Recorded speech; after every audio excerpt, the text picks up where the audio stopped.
There is a disturbing trend in contemporary China. The younger generation is increasingly turning away from marriage and childbearing.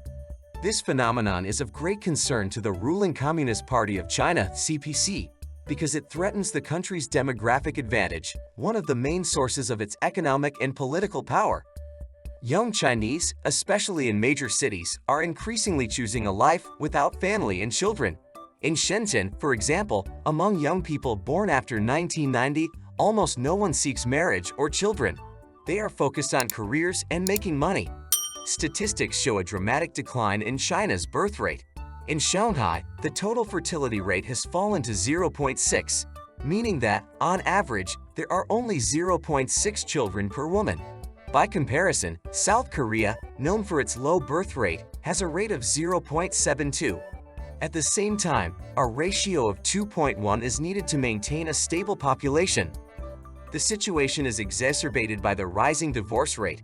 In some Shanghai neighborhoods, people have to wait more than 2 weeks to file for divorce. This shows the deep crisis of the institution of the family in China. The CPC government is trying to hide the extent of the problem by manipulating statistics and removing inappropriate information from the internet. However, the reality is increasingly difficult to ignore. Maternity wards in hospitals, kindergartens, and elementary schools are closing due to a shortage of children.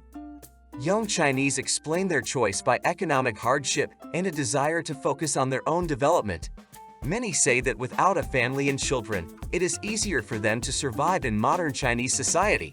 They do not want to take on the financial burden of buying a home and raising children. Some middle-aged people who have chosen a life without children say they do not regret their decision. They appreciate the freedom and financial flexibility that a childless lifestyle offers. However, they also note a certain social alienation, as their life experience is very different from that of peers with children. For the CCP, this situation poses a serious threat. The party has long relied on a large population as a source of cheap labor and economic growth. Now that young people refuse to provide dividends to the party, the CCP risks losing an important advantage in the international arena. Moreover, young people's rejection of traditional family values can be seen as a form of tacit protest against the system. Young Chinese are increasingly adhering to the 10 refusals principle, which includes refusing to marry, procreate, buy a home, invest in the stock market, and participate in charity. This suggests a deep distrust of the state institutions and social norms promoted by the CCP. The party finds itself in a difficult position. On the one hand, it cannot openly recognize the scale of the problem for fear of losing legitimacy. On the other hand, ignoring the demographic crisis could lead to even more serious consequences in the future. The situation in China shows how economic and social factors can radically change the demographic behavior of an entire generation.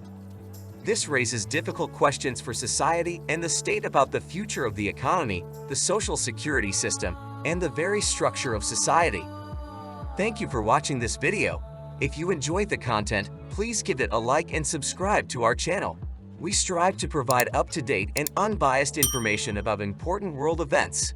We wish you all the best and hope to see you again in our future videos.